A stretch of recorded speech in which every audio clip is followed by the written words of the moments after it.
Estamos unidos em nome do Pai, do Filho, e do Espírito Santo. Amém. Primeira leitura. Cuida de ti mesmo e daquilo que ensinas. Assim te salvarás a ti mesmo e também aqueles que te escutam. Leitura da primeira carta de São Paulo a Timóteo 4, 12 e 16. Caríssimo, ninguém te despreze por seres jovem. Pelo contrário, serve de exemplo para os fiéis, na palavra, na conduta, na caridade, na fé, na pureza. Até que eu chegue, dedica-te à leitura, à exortação, ao ensino. Não descuides o dom da graça que tu tens e que te foi dada por indicação da profecia, acompanhada da imposição das mãos do presbitério. Com perseverança, põe estas coisas em prática, para que todos vejam o teu progresso. Cuida de ti mesmo e daquilo que ensinas. Mostra-te perseverante.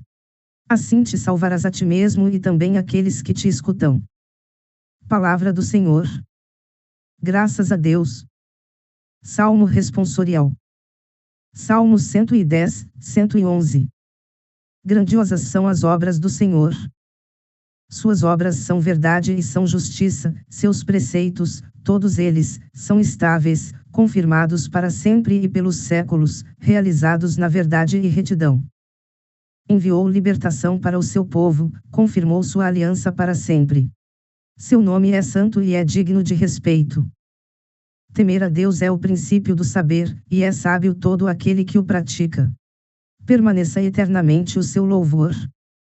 Grandiosas são as obras do Senhor. Aclamação ao Evangelho. Aleluia, aleluia, aleluia. Vinde a mim, todos vós que estáis cansados, e descanso eu vos darei, diz o Senhor. Evangelho.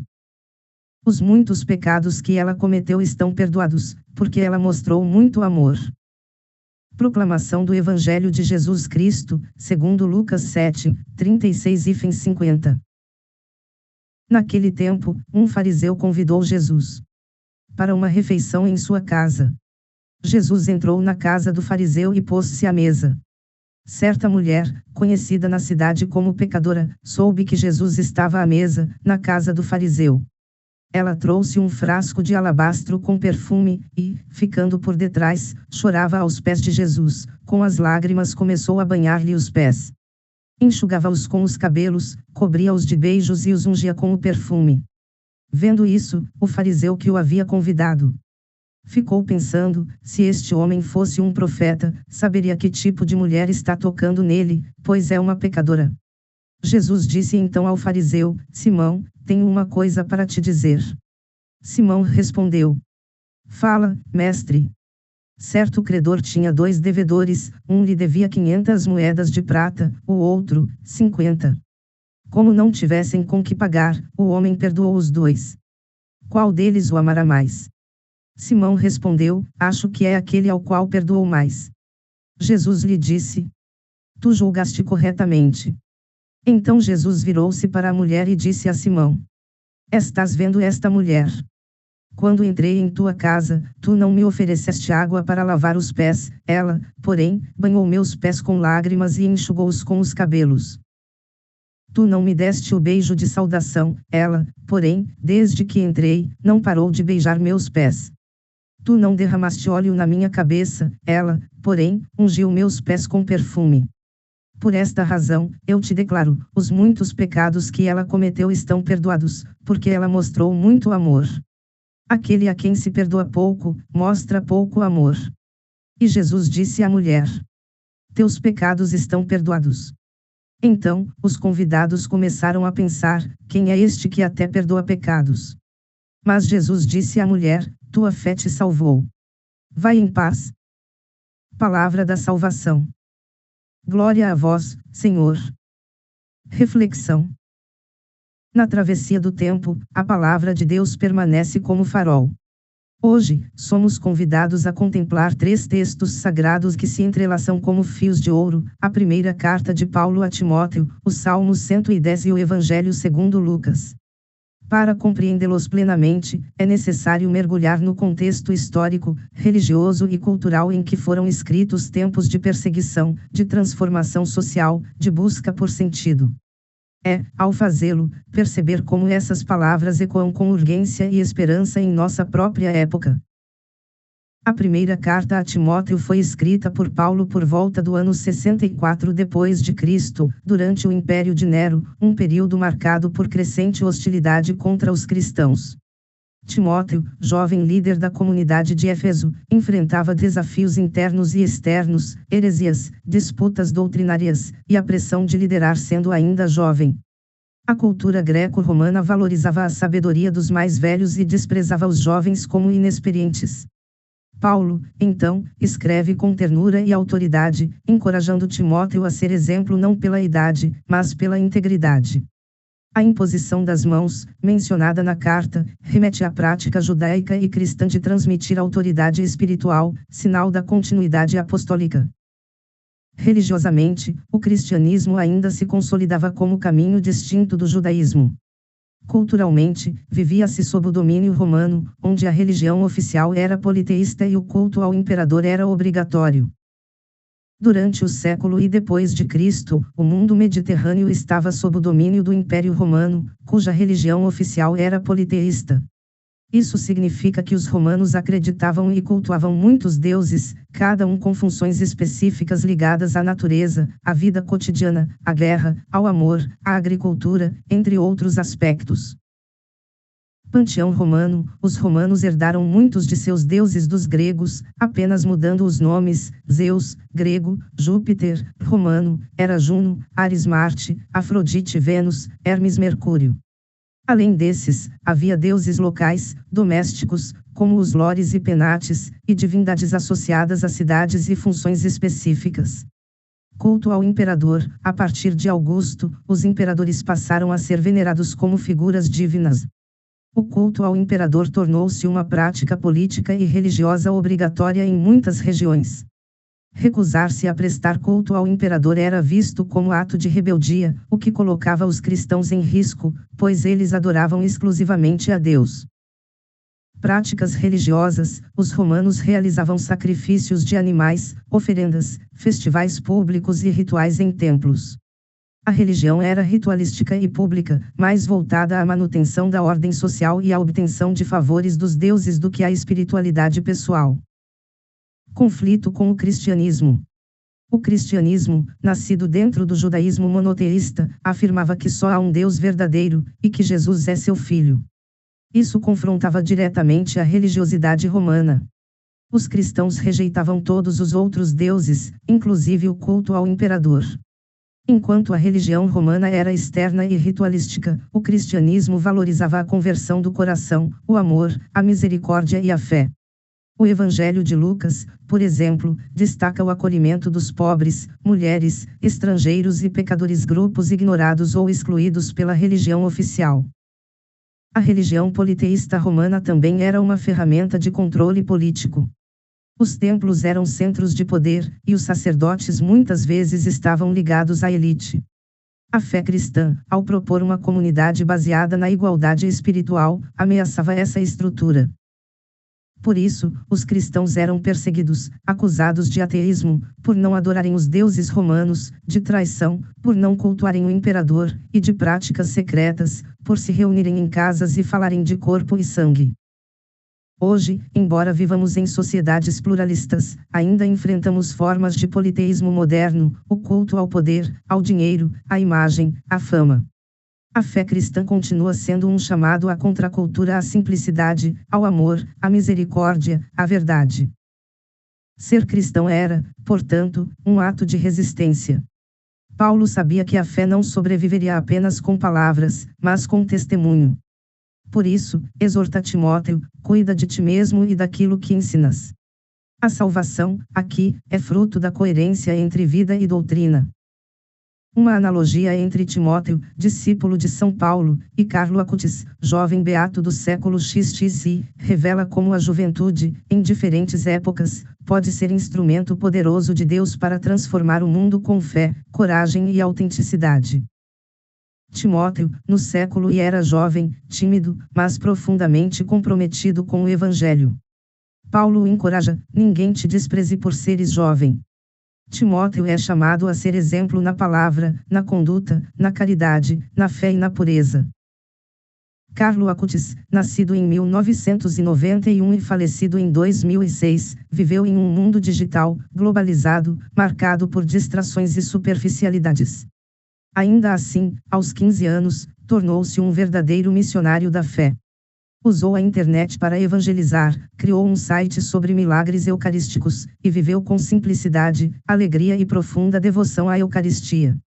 Sua frase mais conhecida: "A Eucaristia é a minha autoestrada para o céu", revela sua maturidade espiritual precoce.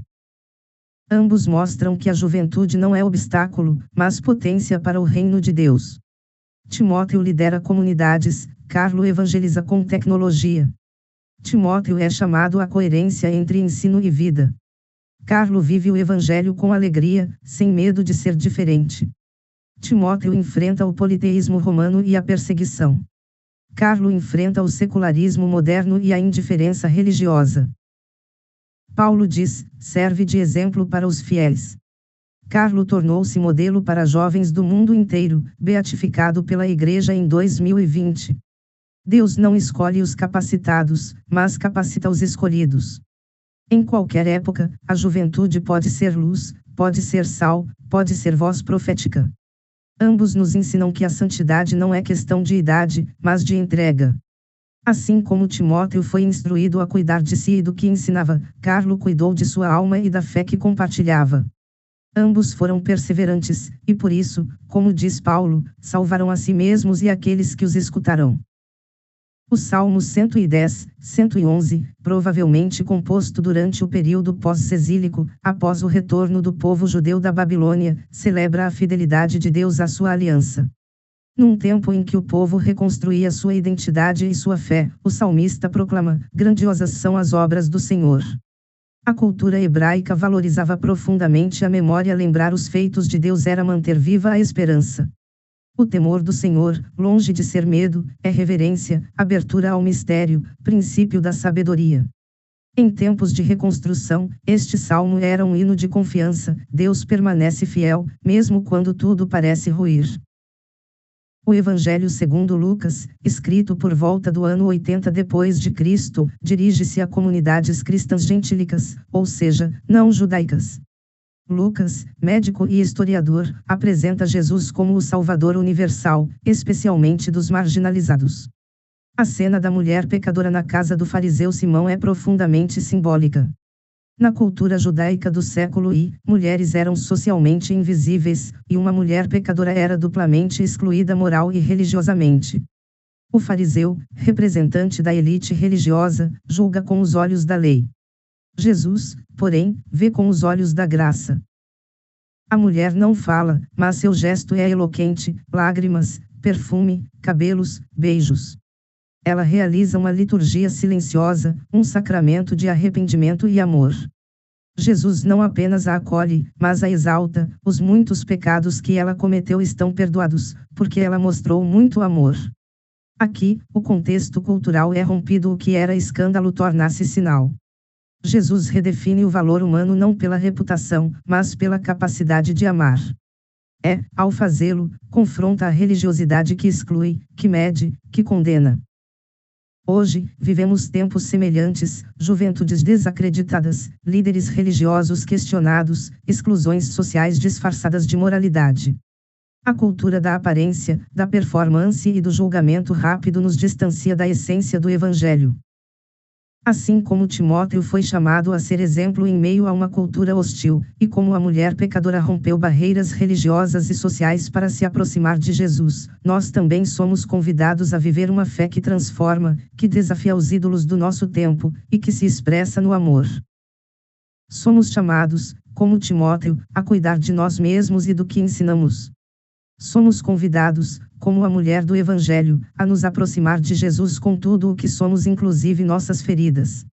E somos desafiados, como Simão, a rever nossos critérios, a abrir mão da rigidez e permitir que o amor nos desconcerte. O tema central desta reflexão é o poder transformador do amor que nasce da fé e se expressa na misericórdia. Um amor que salva, que ensina, que cura. Um amor que não despreza a juventude, que não condena o arrependido, que não se fecha na arrogância religiosa. Um amor que é dom e tarefa, graça e responsabilidade. Que esta palavra nos inspire a viver com autenticidade, a ensinar com humildade, e a amar com coragem. Que possamos ouvir de Jesus, como a mulher, tua fé te salvou. Vai em paz. Oração. Senhor, Deus da misericórdia e da verdade, tu que honras o coração e não as aparências, ensina-nos a viver com autenticidade neste mundo de máscaras e ruídos. Como Timóteo e Carlo Acutis, somos jovens não apenas de idade, mas de fé, de coragem, de esperança. Ajuda-nos a não temer o desprezo, nem a dúvida dos outros, mas a sermos exemplo na palavra que consola, na conduta que edifica, na caridade que acolhe, na fé que resiste, na pureza que liberta. Dá-nos coragem para cuidar de nós mesmos, não com egoísmo, mas com responsabilidade. Que possamos vigiar nossos pensamentos, nossas escolhas, nossos gestos, sabendo que cada ação ensina, cada silêncio fala, cada atitude salva. Que não descuidemos do dom que nos foi dado, a vocação de amar, de servir, de anunciar. Que sejamos perseverantes, mesmo quando o mundo nos distrai, mesmo quando a fé parece pequena, mesmo quando o cansaço nos visita. Senhor, como a mulher do Evangelho, queremos nos aproximar de Ti com tudo o que somos, com nossas lágrimas, nossos perfumes, nossos pecados e nossos sonhos. Que não nos deixemos paralisar pelo julgamento alheio, nem pela dureza dos que se dizem puros. Ensina-nos que o amor é mais forte que o erro, que o perdão é mais poderoso que a condenação, que a fé é caminho de paz. No mundo de hoje, onde o culto ao ego substitui o culto ao sagrado, onde o barulho das redes silencia a voz da consciência, onde o jovem é descartado ou manipulado, faz-nos profetas da esperança. Que possamos usar nossos danos digitais, artísticos, intelectuais para construir pontes, não muros, para curar, não ferir, para unir, não dividir. Senhor, que a nossa fé não seja apenas discurso, mas prática diária, no cuidado com os pobres, na escuta dos esquecidos, na defesa da verdade, na promoção da justiça. Que sejamos como Carlo Acutis, que fez da tecnologia um altar, e da Eucaristia, uma estrada para o céu. Por fim, Senhor, que o tema central da nossa vida seja o amor que salva. Um amor que não mede, que não calcula, que não exclui. Um amor que se ajoelha, que chora, que unge. Um amor que transforma o mundo, começando por nós. Amém. Ave Maria, cheia de graça, o Senhor é convosco, bendita sois vós entre as mulheres, bendito é o fruto do vosso ventre, Jesus.